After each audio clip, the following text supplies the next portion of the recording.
La Bible en 5 minutes. Bonjour chers amis et bienvenue dans notre série de vidéos sur la Bible en 5 minutes. Et aujourd'hui, jeudi de la 6e semaine de Pâques, l'Église universelle célèbre la solennité de l'Ascension de notre Seigneur Jésus-Christ. Une fête qui se célébrera dans plusieurs de nos pays le dimanche qui arrive. Alors nous disons Ascension. Qu'est-ce que cela veut dire? Notre équipe nous en parle aujourd'hui par la voix de notre ami Armel Noatine. Or le Seigneur Jésus, après leur avoir parlé, fut enlevé au ciel et il s'assit à la droite de Dieu. Marc 16, 19. Le credo quant à lui affirme: il, c'est-à-dire Jésus, monta aux cieux, il est assis à la droite de Dieu le Père Tout-Puissant. 40 jours après sa résurrection, l'Église universelle célèbre la solennité de l'Ascension de Jésus. Si cette fête n'a pas la même ampleur que Pâques ou Pentecôte, elle ne demeure pas moins importante comme nous allons le voir.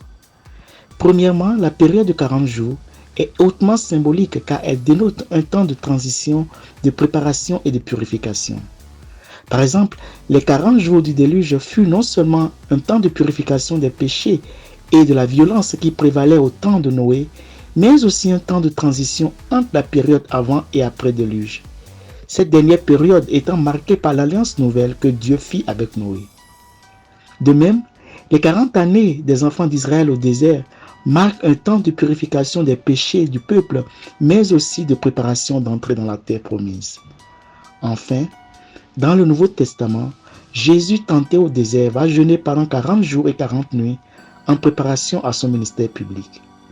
Ainsi, pendant les 40 jours entre sa résurrection et son ascension, Jésus va préparer ses disciples à la réalité de son départ, mais aussi les purifier de toute incompréhension quant à la nature et à l'accomplissement du royaume. La question des disciples dans Actes chapitre 1 verset 6, « Seigneur, est-ce maintenant le temps où tu vas restaurer la royauté en Israël ?»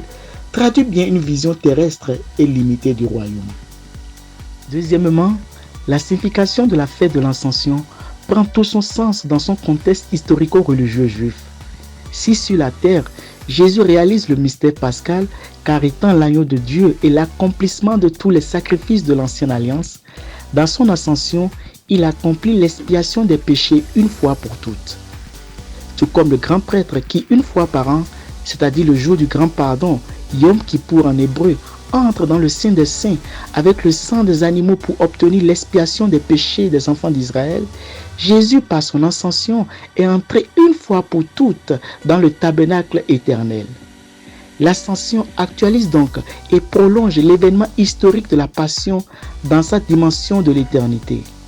Autrement dit, le sacrifice unique de la croix réalisé il y a plus de 2000 ans acquiert une dimension éternelle et contemporaine dans le mystère de l'ascension. En ce sens, l'ascension est le point culminant du mystère pascal.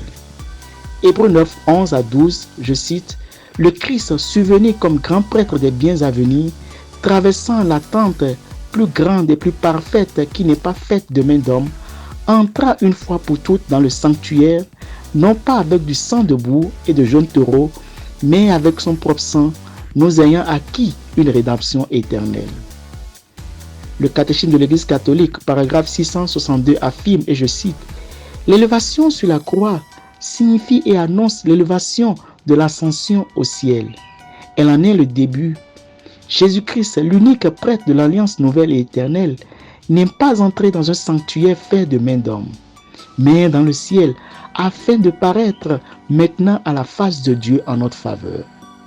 Au ciel, le Christ exerce en permanence son sacerdoce, étant toujours vivant pour intercéder en faveur de ceux qui, par lui, s'avancent vers Dieu. Comme grand prêtre des biens à venir, il est le centre et l'acteur principal de la liturgie qui honore le Père dans les cieux. Ainsi, par son ascension, Jésus-Christ réalise pleinement son ministère de grand prêtre. Troisièmement, Jésus élevé à la droite du Père partage son autorité et sa gloire comme roi de l'univers. En ce sens, l'ascension n'est pas une absence temporaire du Christ, mais plutôt sa présence nouvelle, définitive et irrévocable, par sa participation au pouvoir royal de Dieu. Dans son élévation à la droite de Dieu, Jésus pourrait être comparé à un général de guerre qui, de sa position, commande toutes les opérations de son Église par son Esprit Saint qu'il enverra à la Pentecôte. En conclusion donc, et plus concrètement, L'ascension exprime notre conviction qu'en Christ, la nature humaine que nous partageons tous est entrée dans la vie intérieure de Dieu d'une manière nouvelle et inouïe. Le Christ, l'homme qui est en Dieu et qui est éternellement un avec Dieu, nous donne accès au Père. L'homme a enfin trouvé en Dieu une place éternelle. Merci donc de nous avoir suivis et je vous dis à la semaine prochaine pour la suite de notre enseignement sur la Bible en 5 minutes. Et en préparation de la célébration de la prochaine solennité qui nous arrive, nous parlerons de la Pentecôte dans la Bible. Et les semaines qui suivront, nous continuerons avec notre série d'enseignements sur les fondements bibliques des sacrements dans l'Église. Allez, portez-vous bien chez vous et à très bientôt.